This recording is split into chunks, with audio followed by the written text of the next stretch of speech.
আচ্ছা, এটা কি ডিম রোস্ট নাকি কোরমা? ধুর, শুধু তো ডিম না, এটার মধ্যে কিন্তু অন্যরকম একটা টুইস্টও আছে। প্রিয় দর্শক, আসসালামু আলাইকুম। আমি নীরা চলে আসলাম আজকে আপনাদের সাথে নতুন আর একটা একদম ভিন্ন রকম আর খুবই সুস্বাদু, দুর্দান্ত মজাদার রেসিপি শেয়ার করার জন্য। মেহমানদারিতে এটা কিন্তু একটা ভিন্ন মাত্রা যোগ করে দিবে।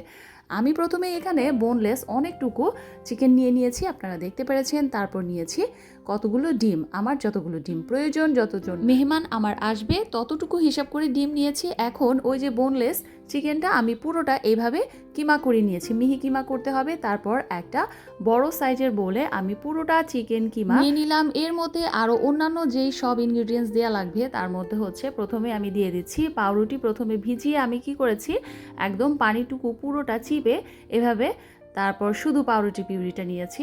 এরপর আরও দিয়ে দিব আলু।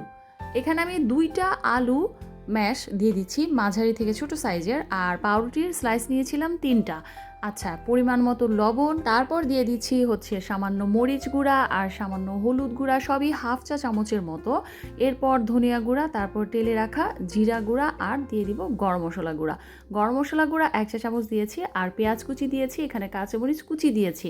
আপনারা চাইলে কিন্তু পেঁয়াজ আর কাঁচামরিচটা বেটে দিতে পারেন, ওইটাতে টেস্ট আরও ভালো আসবে। তারপর আদা রসুন পেস্ট। এখন সবগুলো উপকরণ খুব ভালোভাবে একটু সময় নিয়ে মুরগির কিমাটার সাথে মেখে নিতে হবে। তারপর ওই যে ডিমটা সেদ্ধ করে রেখেছিলাম, আমি এখানে কিন্তু পুরো আস্ত 2টা চিকেন ব্রেস্ট পিস নিয়েছি বড় সাইজের। তারপর ওইটাকে হাড়গুলো ফেলে দিয়ে তারপর মাংসটাকে আমি কিমা করে নিয়েছি।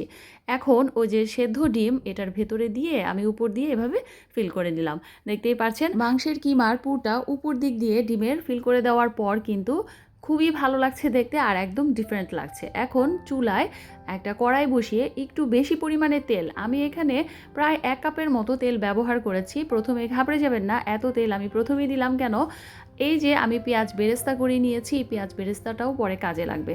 পেঁয়াজ বেরেস্তা করে নেওয়ার পর ওই তেলেই কিন্তু আমি এই ডিমগুলো ভেজে নিচ্ছি। আর অবশ্যই চুলার ফ্লেমটা কিন্তু একদম লো হিটে রাখতে হবে, আর নয়তো এই যে কাঁচা মাংস যে ব্যবহার করেছি ডিমের উপরের সাইডে, এটা ভালোভাবে কুক হবে না। আমি এভাবে একদম গোল্ডেন ব্রাউন করে প্রত্যেকটা ডিম ভেজে নিয়েছি। দেখতে পাচ্ছেন কত সুন্দর একটা কালার চলে এসেছে। আচ্ছা, এখন আরেকটা মশলা, আমি স্পেশাল যে মশলাটা এই রেসিপিটার জন্য তৈরি করব সেটা হচ্ছে এখানে 2-3 রকম বাদাম নিয়েছি আর একটু জয়ফল, একটু জয়ত্রী দিয়েছি অল্প। তারপর ওই যে পেঁয়াজ বেরেস্তা করে রেখেছিলাম। এখন এই সবটুকু উপকরণ সামান্য মিল্ক, লিকুইড মিল্ক দিয়ে আমি এটাকে পেস্ট করে নিব। বাদামের মধ্যে কাজু বাদাম, দেশি বাদাম আর কাঠবাদাম, এই 3 রকম আর কয়েকটা কিশমিশ দিয়ে আমি পেস্টটা তৈরি করে নিয়েছি।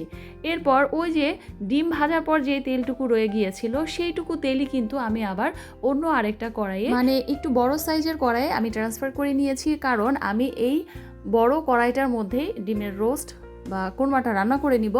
এখন পেঁয়াজ কুচি কিন্তু এখানে একটু মিহি কুচি করে নিতে হবে। তারপর যাবতীয় গরম মশলা যেমন এলাচ, দারচিনি আর তেজপাতা দিয়ে সামান্য লবণ দিয়ে পেঁয়াজটাকে কিন্তু একদম ভালোভাবে ভেজে নিতে হবে। যখন পেঁয়াজের কালারটা চেঞ্জ হয়ে আসবে তারপর বাদ বাকি মশলাগুলো আমি এখানে দিয়ে দিলাম। যেমন এখানে দিয়েছি 1 চা চামচ আদা আর রসুনের পেস্ট, আরও দিয়েছি সামান্য জিরা গুঁড়া, টেলে রাখা গরম মশলা গুঁড়া আর অল্প পরিমাণে ধনিয়া গুঁড়া। দেওয়ার পর ওই যে স্পেশাল মশলাটা যেটা তৈরি করে রেখেছিলাম সেটাই আমি দিয়ে দিয়েছি পুরোটা। বাদাম আর পেঁয়াজ বেরেস্তার যেই পেস্ট তৈরি করে রেখেছিলাম সেটা দেওয়ার পর কিছুক্ষণ কষিয়ে নিয়ে তারপর আমি এখানে সবগুলো ডিম দিয়ে দিলাম। আচ্ছা, এখানে উল্লেখ্য যে আপনারা কিন্তু উপরের যেই চিকেন দিয়ে আমি যেই পুরটা বানিয়েছিলাম সেটা কিন্তু আপনারা বিফ দিয়েও করতে পারেন। ডিমটা যখন মশলার সাথে কিছুক্ষণ নেড়েচেড়ে একটু কষা কষা ভাব হয়ে যাবে, তেলের উপর উঠে আসবে, তারপর আমি এখানে 1 কাপের মতো লিকুইড মিল্ক দিয়ে দিলাম। এই পর্যায়ে আরও 4 থেকে 5 মিনিট কুক করে নেওয়ার পর যখন একটু মাখা মাখা ঝোল হয়ে আসবে, এরপর আমি এখানে দিয়ে দিলাম 1 চা চামচ ঘি। তারপর দিয়ে দিলাম পেঁয়াজ বেরেস্তা। এখন দিয়ে দিব 2 থেকে 3টা আস্ত কাঁচামরিচ।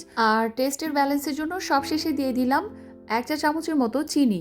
এখন কিছুক্ষণ নেড়ে চেড়ে 2 মিনিটের মতো 1 থেকে 1.5 মিনিট বা 2 মিনিটের মতো নেড়ে চেড়েই কিন্তু এটাকে নামিয়ে ফেলতে হবে। প্রিয় দর্শক, আমি কিন্তু একবার হলেও আপনাদের রিকোয়েস্ট করব, এই ডিমের রোস্ট বা কোরমা যেটাই বলেন না কেন, একবার হলেও বাসায় কিন্তু ট্রাই করবেন। আর মেহমানদারিতে এইটা কিন্তু দারুণ জমে যায়। আমার বাসায় তো এটা খেয়ে সবাই অনেক প্রশংসা করেছে। দেখতে যতটাই না সুন্দর, খেতে মাশাআল্লাহ এটা অনেক টেস্টি হয়েছিল। একদম ভিন্ন মাত্রার একটা রেসিপি আজকে আমি আপনাদের সাথে শেয়ার করলাম। অবশ্যই কেমন লাগলো কমেন্ট করে জানাতে ভুলবেন না। রেসিপিটি ভালো লাগলে আমাকে একটু সাপোর্ট করে যাবেন। আজ এই পর্যন্তই। আল্লাহ হাফিজ।